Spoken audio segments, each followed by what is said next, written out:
সত্যি যদি তুমি জীবনে সফল হতে চাও, সেটা তুমি চাকরির ক্ষেত্রে ভাবতে পারো বা বিজনেসের ক্ষেত্রে, তাহলে তোমাকে আজকের আলোচনা করা 3টি পয়েন্টকে নিজের জীবনে একটা গয়নার মতো, অলংকারের মতো জড়িয়ে নিতে হবে। এবং এই পদ্ধতিগুলোর দ্বারা, এই রাস্তার দ্বারাই তোমাকে জীবনে প্রতিষ্ঠিত হতে হবে।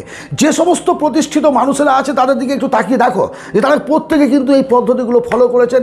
আর ফলো করেছেন বলেই জাস্ট 3টে পদ্ধতি আমি আজ তোমাদের সঙ্গে শেয়ার করছি। আমাকে অনেকে তোমরা জানতে চেয়েছো যে সহজে 5টা 10টা 15টা পয়েন্ট না বলে অনলি 3টে পয়েন্ট বলুন, যে 3টি পদ্ধতি আমরা মেনে চলতে পারবো এবং 3টি পদ্ধতির দ্বারা সহজে সফল হতে পারবো। প্রথম পয়েন্ট হচ্ছে, তুমি যদি যা চাও সেটা না বোঝো, তুমি কি চাও সেটা তুমি যদি ঠিক না করো, তোমার অ্যাচিভমেন্ট কি, তোমার কি পেতে চাইছো তুমি যদি না জানো, তাহলে তুমি কি পাবে? তোমাকে তোমার চাওয়ার আগে প্রথমে ঠিক করতে হবে যে তুমি কি চাইছো জীবনে। অর্থ চাও, বাড়ি চাও, গাড়ি চাও, এটা একটা অন্য ধরনের পাওয়া। এইটা পেতে গেলে যে কাজ করতে হবে, বিজনেস বলো, বড় চাকরি বলো, ছোট চাকরি বলো, যা কিছু বলো, যেটা করতে হবে, সেই লক্ষ্যটা কি তোমার আছে? তুমি কি জানো যে কোন পথে চললে তুমি তোমার গন্তব্যে পৌঁছাবে? বেশ, গন্তব্য ভালো, আমার একটা ঝাঁচক চোখে গাড়ি চাই, ঝাঁচক চোখে বাড়ি চাই, সুন্দর একটা বাংলো চাই, এটা তোমার গন্তব্য যদি হয়, মাধ্যমটা কি? প্রথমে মাধ্যম ঠিক করো যে কোন পথে চলে তুমি পাবে। কেউ পাইয়ে দেবে না বস, কেউ পাইয়ে দেবে না, কেউ দেবে না। ছেলে না কাঁদলে মা দুধ দেয় না। তুই কি করে ভাবলে যে সমাজ, পরিবেশ, প্রকৃতি, রাজনীতি, দেশ তোমাকে সব কিছু পাইয়ে দেবে? দিবে না। সৃষ্টিকর্তা বুদ্ধিদীপ্ত জীব হিসেবে মানুষকে সৃষ্টি করেছেন। তোমার ব্রেন, তোমার হাত পা তুমি কাজে লাগাও, তোমার জ্ঞান বুদ্ধি বিবেককে কাজে লাগাও। জ্ঞান বুদ্ধি বিবেক কেন? জ্ঞান থাকলে কোনটা করবে কোনটা করবে না তুমি জানবে। বুদ্ধি হচ্ছে ইন্টেলিজেন্স, দ্যাট ইজ স্কিল, যে স্কিলের দ্বারা তুমি জীবনে প্রতিষ্ঠিত হতে পারবে। আর বিবেক হচ্ছে উদারতা। ধনী হলে তো হবে না, তার সঙ্গে সামাজিক হতে হবে। এই 3টে বস্তু তোমার মধ্যে অবশ্যই থাকতে হবে যদি তুমি জীবনে ধনী হতে চাও, জীবনে যদি সফল হতে চাও, অ্যাচিভ চাও, আমি টপার হব, আমি গুগলের সিইও হব, যা কিছু চাও, তার জন্য তোমাকে এই পদ্ধতিটা মেনটেন করতে হবে যে আমি কি চাই, তারপরে সেইভাবে তোমাকে তোমার অ্যাকশনটাকে নিতে হবে। দ্বিতীয় যে নিয়ম, যদি তুমি কাউকে কোনো প্রশ্ন না করো, তাহলে তুমি কিন্তু সবসময় না অ্যান্সারটাই পেয়ে যাবে। একটু খুলে বলি, ধরো রানের কম্পিটিশান হচ্ছে, তুমি নাম লেখালে না, মানে কি তুমি তো আগে হেরে গেছো না, তুমি সম্ভাবনা আছে জেতার। কোথাও টুর্নামেন্ট হচ্ছে, সেখানে কম্পিটিশান চলছে, তুমি নাম দিলেই না, তাহলে কী হবে? তুমি তো আগেই পরাজয় স্বীকার করে নিয়েছো। অ্যাজ এ সেলসম্যান, বা তুমি ডাইরেক্ট সেলিং মার্কেটিং করছো, বা তুমি কোনো একটা বিজনেস করছো, ডোর টু ডোর ভিজিট করে তোমাকে কাস্টমারকে মাল বিক্রি করতে হবে, অথবা তোমাকে ডাইরেক্ট সেলিং মার্কেটিংয়ের সঙ্গে জড়িত হতে গেলে তোমার মক্কেলগুলোকে নিয়ে আসতে হবে, নেটওয়ার্ক বাড়াতে হবে। এই ক্ষেত্রে তুমি কাউকে বলতে লজ্জা পাচ্ছ, বলছো না, এই বলবো কী করে? উনি এসে তোমাকে বলবে কি আমাকে জয়েন করান স্যার, আমাকে জয়েন করে নিন, না, বলতে হবে আপনাকে। তুমি যদি না বলতে পারো, তাহলে তুমি তো প্রথমেই না শুনলে, তুমি আমাকে কিছু বলছোই না, তুমি আগেই ধরে নিলে, বললে না মানে তুমি না ধরে নিলে।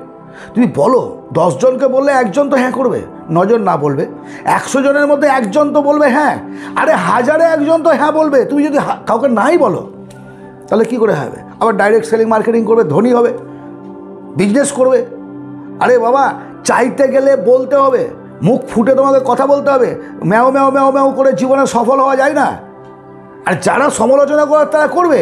তুমি কাউকে কিছু বলেছো, হ্যাঁ দেখলে ছেলেরা এত পড়াশোনা করে লাইফটাকে শেষ করে দিলে, এখন সেলসম্যানের কাজ করছে, বা এখন নেটওয়ার্ক মার্কেটিং, ফালতু মার্কেটিংয়ের মধ্যে কেউ নেই ফালতু করে। জীবনে প্রত্যেকটা কাজের দ্বারা সাকসেস পাওয়া যায়, সফল হওয়া যায়। যে শ্রেণীর মানুষদের কাজ সমালোচনা করার তারা করবে, তাদের করতে দাও, সেটা তাদের দায়িত্ব।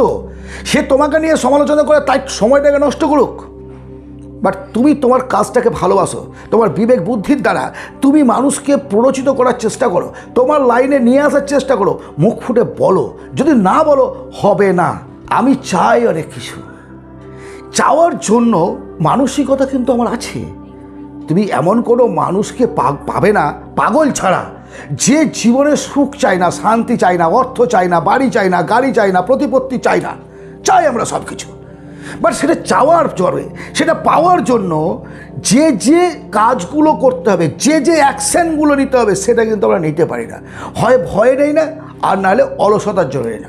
আমি একটা সার্ভিসে ঢুকে গেছি, চাকরি করছি, একটা স্যালারি আমার বাধা 10,000 15,000, এখন তো চাকরির যা অবস্থা, কন্ট্রাক্ট বেসিসে চাকরি, 10-15,000 টাকা চাকরি পাচ্ছি, মনে মনে ভাবলাম বাবা শান্তি পেয়েছি, আর বেশি ঝক্কি ঝামেলা নিয়ে লাভ নাই, 10-15,000 চাকরি করছে যথেষ্ট, এই যে আসছে এতে আমার চলে যাবে। তাহলে তুমি একটা কমফোর্ট জোনের মধ্যে কিন্তু পড়ে গেলে, একটা র্যাট রেসের মধ্যে তুমি আবদ্ধ হয়ে পড়লে। তোমাকে রিস্ক নিতে হবে। তুমি জীবনে যদি উন্নতি করতে চাও, জীবনে অনেক কিছু করতে চাও, তাহলে তোমাকে সেই কমফোর্ট জোনটা ছেড়ে, ওখান থেকে, কমফোর্ট জোন মানে সবসময় শুয়ে থাকা নয়, কিন্তু যে কাজ করছো তার মধ্যে তৃপ্তি বোধ করছো, তাহলে তুমি আর এগিয়ে আসতে পারবে না, ওইভাবে সারা জীবন থাকবে।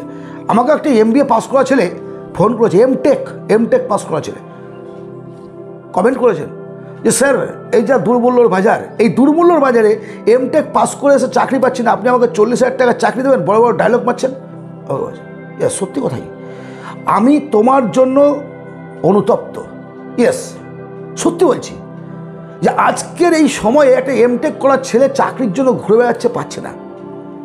কিন্তু তাই করে যদি তুমি তোমার সময়টাকে, মূল্যবান টাইমটাকে নষ্ট করো, চাকরি পাচ্ছি না, কীভাবে পাবো, চেষ্টা করছো কিন্তু পাচ্ছ না, মেবি পাবে হয়তো 5 বছর পর, বেটার অপশান তোমার জন্য ওয়েট করছে, এটা তুমি ভাবতেই পারো। আজকে তুমি পাচ্ছ না, কিন্তু একটা সময় দেখা গেলো তুমি একটা বড় অপশান পেলে, কিন্তু সেই অপেক্ষায় তোমার বর্তমান সময়টাকে নষ্ট করো না, কারণ এই সময়টা আর পাবে না।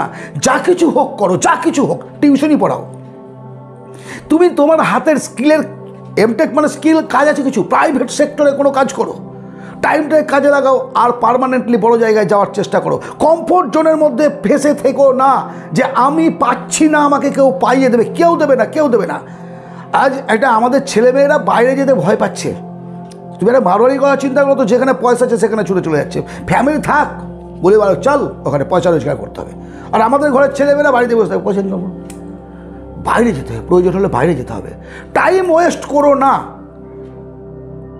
আজকে আমি আবার তোমাদের এই 3টি পয়েন্ট বলছি, ভালোভাবে শোনো, ভালোভাবে শোনো। তোমার লক্ষ্যটাকে স্থির করো, তুমি কি চাও এবং কিসের মাধ্যমে চাও, কার দ্বারা চাও। তুমি মুখে কথা বলতে শিখো, চাইতে শেখো, কে না বলবে, কে হ্যাঁ বলবে, এসব ভেবে তোমার কম্পিটিশানে অংশ নিয়েছো। জীবন মানে যুদ্ধ, যুদ্ধক্ষেত্র থেকে পালিয়ে যাওয়ার নাম জীবন নয়, সেটা মৃত্যু। তুমি কম্পিটিশানে নেমেছো, যুদ্ধ করতে হবে, হারো আর জেতো, তোমাকে যুদ্ধ করতে হবে। 3 নম্বর হচ্ছে কমফোর্ট জোন ছেড়ে বেরিয়ে এসো। আমি চাই তোমরা প্রত্যেকে জীবনে প্রতিষ্ঠিত হও, সফল হও। প্রত্যেকটা মানুষ, যখন আমরা একটু ফাইন্যান্সিয়ালি ফ্রিডম হব, একটু ভালো থাকবো, সবার সঙ্গে সবার একটা সম্পর্ক তৈরি করতে ভালো লাগবে। একজন ভালো থাকবেন, একজন ভালো থাকবেন না, এভাবে হয় না। সো জীবনে ভালো থাকো, উন্নতি করো, এটাই আমি কামনা করি। যদি আজকের আলোচনা ভালো লাগে, একটা লাইক করো, শেয়ার করো বন্ধুবান্ধবদের মধ্যে, কারণ এই ধরনের ভিডিও আমি তোমাদের জন্য নিয়ে আসতেই থাকবো যতদিন সুস্থ আছি, যতদিন পারছি। ধন্যবাদ। পরবর্তী ভিডিওতে আবার কথা হবে।